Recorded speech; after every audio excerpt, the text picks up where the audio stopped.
Narendra,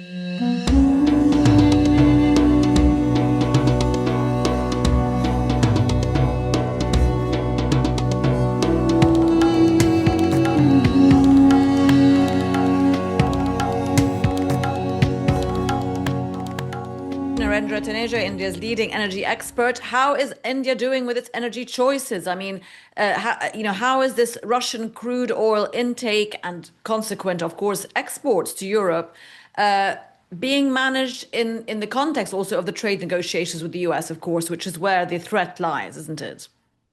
Well, first, petroleum exports products to Europe. I think India is negotiating with the European Union and other countries in Europe so that, Indian refiners could continue to export petroleum products to Europe.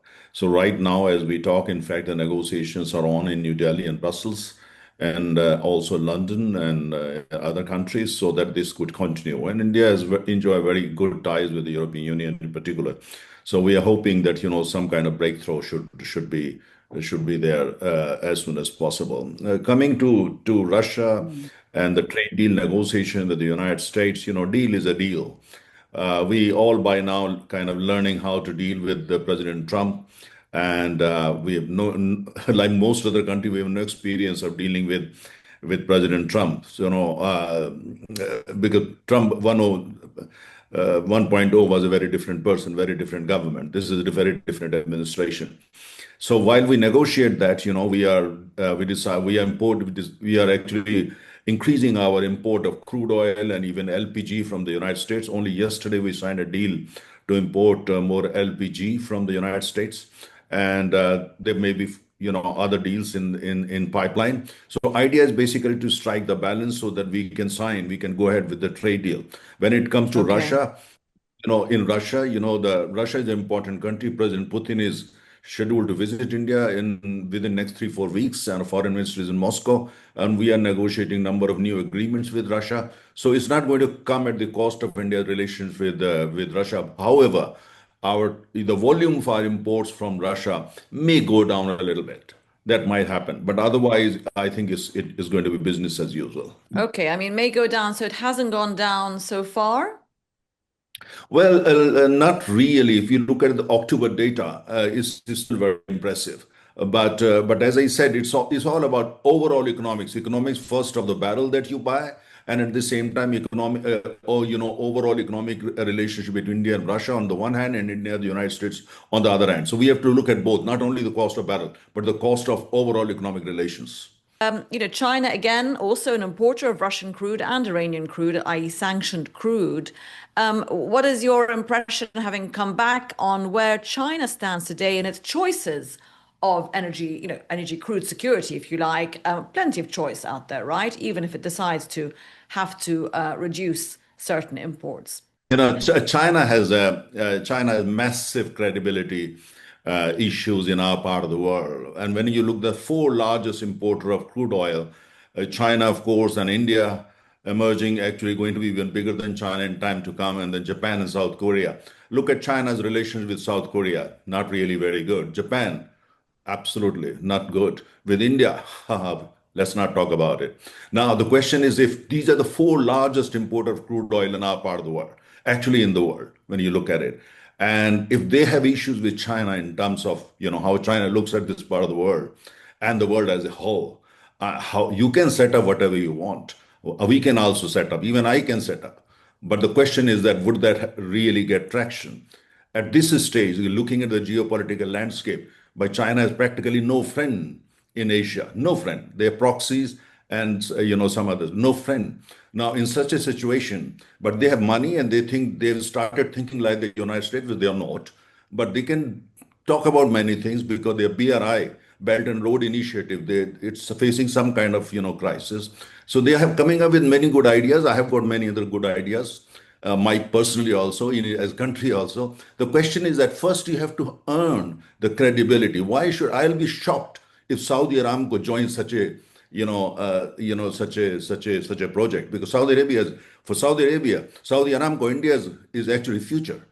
And if they do it without consulting India, there would be Mhm. issues. So now the question is that these are very good ideas. When you meet Chinese, so-called intellectuals. How can you have intellectuals in a closed country like China? That's a different debate. But the question when you meet them, they talk about a lot of things and a lot of ideas. But let's be realistic. The fact is that China is doing very good and great. India is doing very good and great. Japan is facing some economic crisis and all that. But right now, there is no threat to the kind of the world that we see today. International oil order, as far as when it comes to market and currency and all that, India is not part of the efforts to go for de-dollarization in the oil space or the natural gas space. India is not with that. Most BRICS countries are not part of that. So let's wait and see. Narendra, just back to you. Just give us your view. We're ending the year now. We've ended nearly, not 2025.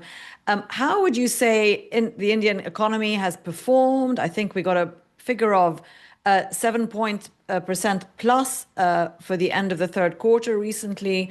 An outlook for next year, given, fairly nice, generously low-priced crude, etc. But that trade negotiations, are they still sort of a big overhang on the country's economy? What's the outlook? Well, 3 points here. Number one, I think we're going to see breakthrough in the trade deal with the United States very, very soon, within next couple of weeks, if not even sooner. So that's a good news. It's more or less kind of sorted, and it's just it's the question of making announcement and choosing the right time to do that. Number one. Number two, we have had very good monsoon this year, and which means actually when you look at the history, monsoon always means a great demand from the rural part of India, and the rural demand plays a very important role in terms of the overall health of the Indian economy. So quite optimistic, and I think probably economy next year is going to be even better. Third, when you look at the crude oil prices, our own assessment is the next 12 months crude oil prices are going to be in the region of, let's say, $60 to Yeah. $68 per barrel Brent, and which is a great news for us because our economy is actually prepared even for $70 per barrel. The current financial year, the budget is actually prepared for that, based on that. So overall, when you look at all the three fronts, the news is good. And our when it comes to India's external, energy policy is very flexible, where we need to kind of, cut deal. We are ready to cut deal at the same time without compromising with our fundamental geopolitical interests vis-a-vis relation with the United States. European Union or Russia or China and countries such as United Arab Emirates and Saudi Arabia. Very pragmatic, sophisticated external energy policy. So when you put all that in the basket and you look at the picture, of 2026, it looks quite promising. Narendra, your take on the IEA outlook, being a big consuming country, obviously. Yeah, well, allow me to be candid. During President Biden's time, IEA was almost saying whatever, for instance, works for them the best in terms of their climate agenda, because President Biden was kind of his administration, if you go by his speeches, read between the lines, of demonizing oil. And IEA went along with that demonization campaign, which was extremely unfortunate. And you could see that very clearly in some of the reports that they put out, especially in terms of oil and peak oil in 2030 and so on and so forth. So in the process, they lost a lot of credibility in many parts of the world, including India. So, and we all know United Arab Emirates and Saudi Arabia and other. The point is that at the same time, they have been projecting that they are the global intergovernmental organization when it comes to energy. Many around the world, including my country, and I'm very vocal on this, no, they're not. They represent the interest of only the rich countries. They don't represent the interest of 6.4 billion who live in the global south. They don't. So for that, we need to create another organization. That's a separate debate. But IEA reports, they have to work very hard if they want to restore, bring the credibility back. Just by one report is not going to get back. They really will need to work harder. Yeah, of course. And of course, the influence of how they're funded as well will always play a part. So as you said, back and Then forth on that. we have the International Energy Forum based in Riyadh, of course, bringing together all consumers and producers. I don't know whether it could be an equivalent to IEA in terms of effectiveness and influence, but there are some global organizations, including Global South as well as the consumer countries. Yeah, well, I mean, there's certainly a need IEF, for just recalibration of global organizations.